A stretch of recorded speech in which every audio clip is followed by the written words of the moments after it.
Salut mes petits chats, j'espère que vous allez bien. Je vous retrouve aujourd'hui pour une nouvelle vidéo et il s'agit d'un abécédaire.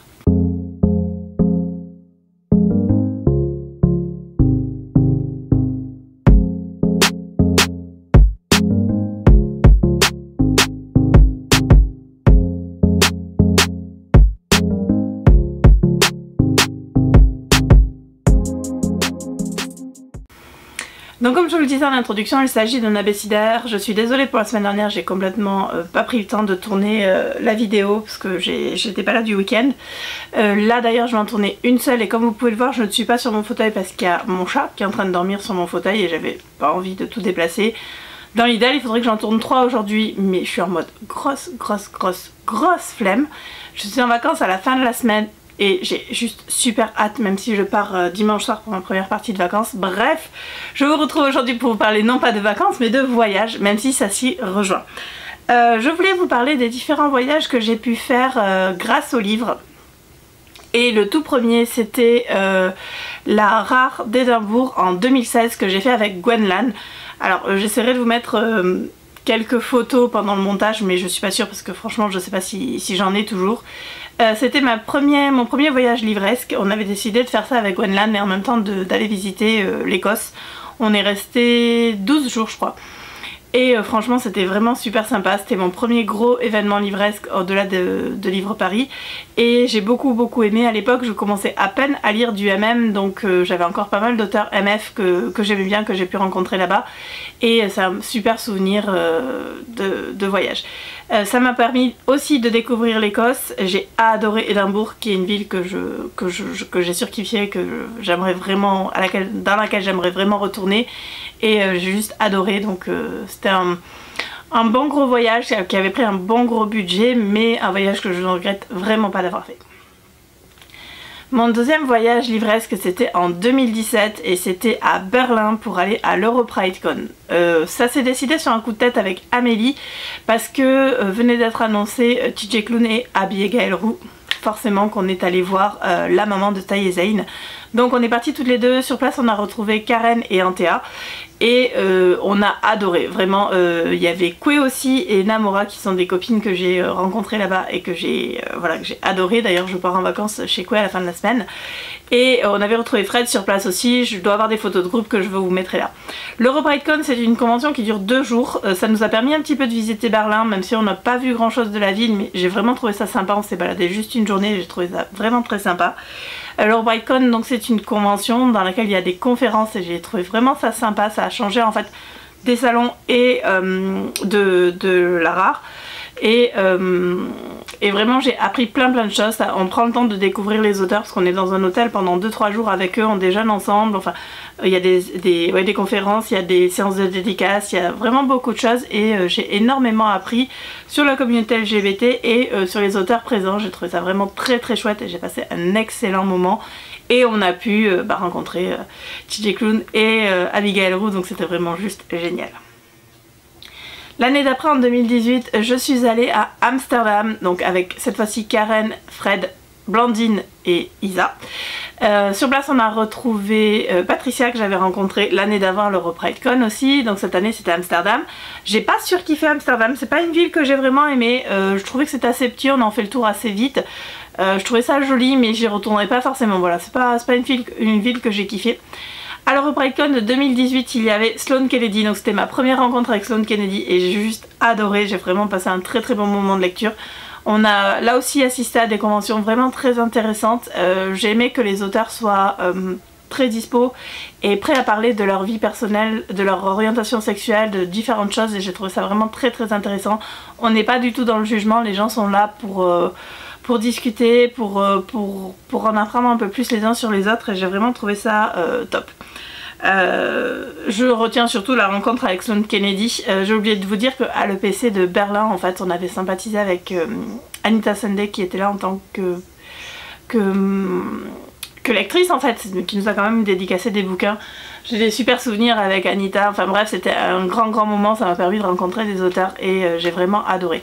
Les 2 EPC c'était un budget un petit peu plus restreint parce que déjà Berlin j'y suis allée en avion. Et Amsterdam, je suis allée en train jusqu'à Paris et puis après on est monté en voiture. L'hôtel, le billet était assez cher, mais il y a l'hôtel qui était... Non, on a dû prendre l'hôtel après. Il y avait les repas qui étaient compris dedans. C'était sur un week-end, donc même si c'était un peu cher pour un week-end, c'est quand même un très très bon souvenir.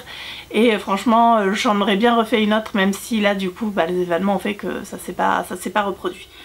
On devait y repartir en 2019, mais en 2019, on a préféré aller à la Book Lover Convention qui se tenait pour la première fois à la Nouvelle-Orléans, aux États-Unis. En fait, la Book Lover Convention, c'était a pris le relais en fait des... alors, je sais plus comment ça s'appelait avant, il faudrait que je vous retrouve ça, mais c'était une convention livresque qu'il y avait aux États-Unis que je voulais faire depuis un moment. Je sais que j'avais vu que Karen en avait fait plusieurs. Je m'étais un petit peu renseignée sur le budget, savoir comment ça se passait, et je m'étais dit que j'en ferais au moins une fois dans ma vie. Du coup, ça a été le craquage sur la BLC et on en a profité pour visiter la Nouvelle-Orléans. Donc là, je suis partie en avion, donc en voiture de Brest à Paris, puis en avion de Paris pour aller jusqu'à la Nouvelle-Orléans avec Karen et Joséphine. Sur place, on a retrouvé Blandine, Fred, Isa. Et il y avait quelques membres de l'équipe Amixem qui étaient là aussi. J'ai rencontré Amélie Brown et du coup on a retrouvé Françoise et Mylène qui étaient aussi sur site. Donc on était un bon groupe de Français et Françaises. Les premiers jours on a visité, que ce soit la Nouvelle-Orléans, le Bayou, enfin, franchement j'ai adoré. J'ai trouvé vraiment sympa la Nouvelle-Orléans, j'ai beaucoup aimé l'ambiance. Alors le quartier français est assez petit, c'est ce qu'on visite le plus. On a fait quelques visites en dehors de la Nouvelle-Orléans, même si on ne s'est pas trop aventuré dans les quartiers. On voit que c'est encore bien marqué par le passage de l'ouragan Katrina, mais les gens sont d'une gentillesse, d'une amabilité, d'une ouverture d'esprit. Je trouvais ça vraiment très très sympa, ils sont très ouverts et très agréables. Ça change complètement de la France, c'est là où on se rend compte que dans les autres pays les gens sont beaucoup plus ouverts. En tout cas accueillants, on fait beaucoup la gueule en France, oui oui. Et vraiment j'ai passé un très très bon moment. La BLC en elle-même c'était sur 3 jours.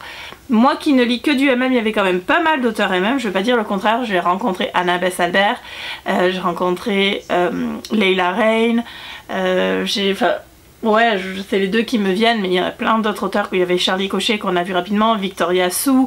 Bref, j'ai passé un super moment où on a passé des moments très privilégiés et très conviviaux. Il y avait des conventions mais pas trop, c'était principalement des jeux où on a gagné un nombre incalculable de romans, de goodies. On a pu passer des super moments avec les auteurs. J'ai fait un cours de tricot avec Amy Lane et Anna Bess-Albert, enfin, c'était vraiment chouette et comme on était assez nombreuses en fait, il y en avait toujours une qui pouvait faire la queue pour un autre atelier pour qu'on soit dans les premières à arriver. C'était vraiment super.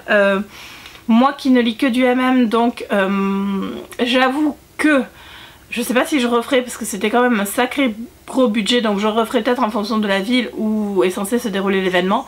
Mais c'était bien parce que ça m'a laissé du temps pour me poser parce que sinon c'est vraiment très intense. Mais du coup, est-ce que financièrement ça vaut le coup? Peut-être pas. Il y a du pour et du contre, disons qu'il y avait quand même pas mal d'auteurs MM et je me rends compte que dans les salons il y en a de plus en plus, donc du coup oui, je continue à en faire, même si après la BLC qu'on a fait au mois de mai, j'ai fait la même année, donc 2019, comme quoi je devais savoir qu'il fallait voyager en 2019. Je suis allée à Londres pour l'ARAR, donc du coup là j'ai revu Sloane Kennedy, j'ai rencontré Lucy Lennox et d'autres auteurs bien entendu, et en fait là je me suis dit que j'allais arrêter d'assister à l'ARAR parce que ne lisant que du MM, ça reste cher pour ce que c'est. Si je devais classer en budget prix, alors le moins cher c'est clairement une rare. Quoique ça dépend de la ville où ça se situe. Ensuite il y a l'EPC et ensuite il y a les BLC, parce que les BLC c'est hors de prix. Mais rapport qualité-prix, je crois que la BLC vient devant parce que avec tout ce qui est proposé, ce qui est vraiment cher dans la BLC c'est le fait d'aller aux États-Unis, puisque forcément le billet d'avion est cher, mais si on oublie tout ce qui est contrainte logistique, c'est-à-dire aller à l'endroit, après il faut vous loger. La rare c'est sur une journée, si vous pouvez faire les retours dans la journée comme je vais faire à Paris, parce que oui je vais faire la rare à Paris en 2022. Ben, du coup là ça vaut à peu près le coup, mais c'est vrai que quand il faut rajouter les frais de transport et les frais de logement ça peut vite monter. Mais au-delà de ça, les BLC c'est vraiment des gros événements, on repart avec énormément de livres, de cadeaux, de goodies. J'ai fait des tris, j'en ai encore plein à trier, 2 ans après c'est toujours pas fait. Ça vaut le coup, franchement ça vaut le coup pour le budget que c'est. Faut savoir qu'un billet de BLC c'est à peu près 300-350 €, à ça vous rajoutez l'hôtel, le transport et la bouffe, même s'il y a à manger pas mal dans les trucs, il n'y a pas tous les repas quand même, il faut quand même manger à côté. Sans mentir, on est parti une quinzaine de jours et tout compris, ça m'a coûté à peu près 3000 € en me faisant plaisir sur place. Ouais, c'est ça. C'était à peu près le même budget que j'avais pour l'Écosse en 2016, hein, à peu près 3000 € pour une dizaine de jours, sachant que là-bas en plus on avait... on a fait un road trip, donc on avait des locations, on avait loué une voiture, enfin on a fait des excursions, on a ramené plein de choses. Les week-ends à l'EPC, on va plutôt être dans les environs de 500-600 € pour un week-end. Ça peut faire cher, mais c'est en comptant le transport, le logement, la bouffe, les cadeaux. Voilà, et une rare ça va être dans une centaine d'euros, sans compter ouais, une centaine d'euros, ça dépend si vous rajoutez l'avion et le logement. Quand je suis allée à Londres, j'ai eu la chance d'être hébergée et de partager une chambre d'hôtel avec des copines, donc au final ça va, on arrive toujours à s'en sortir pour pas trop cher, mais ça reste quand même un budget. Voilà, je voulais juste vous parler un petit peu de ces différents voyages que j'ai pu faire avec les livres. C'est un petit peu en stand-by, un petit peu beaucoup en stand-by là depuis l'année dernière, forcément, hein, vu qu'on n'a pas trop voyagé. Pour 2022, j'espère refaire des salons, même si, à part la rare, enfin même si je pense rester carrément en France, vu que la rare sera aussi en France. Mais voilà, je voulais juste vous dire que les livres m'ont fait voyager, qu'il y a d'autres destinations que j'adorerais faire. Le fait d'avoir un salon, une convention, c'est vrai que ça permet d'avoir un motif entre guillemets pour le voyage et pas faire que du touristique, et c'est ce que j'aime bien, même si j'aime faire des voyages juste pour découvrir, mais j'avoue que combiner un salon, une convention et un voyage à l'étranger, ben c'est ce qui me plaît le plus et c'est la formule qui me convient le mieux. Voilà ce que je voulais vous dire, je crois que j'ai fait à peu près le tour. N'hésitez pas à me poser des questions si vous en avez concernant les différents voyages que j'ai pu faire, les différentes conventions auxquelles j'ai assisté. Il y a d'autres conventions bien sûr, plus MF, surtout aux États-Unis. Ça commence un petit peu en Europe, il y a des salons hein, qui se font avec des conférences et des animations que je trouve vraiment sympa.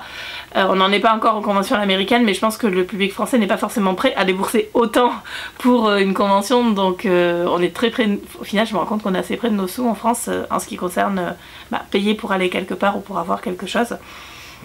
Donc du coup je suis pas sûre que ça marcherait autant que ce que ça marche aux États-Unis, puis bien entendu aux États-Unis ça ramène énormément de monde. Voilà, donc n'hésitez pas à me poser des questions si vous en avez, à me dire où vous êtes allé, où vous aimeriez aller, et si ce genre de voyage vous intéresse ou si vous trouvez ça complètement aberrant. Je vous fais de gros bisous et je vous dis, je l'espère, à la semaine prochaine pour une nouvelle vidéo. Salut!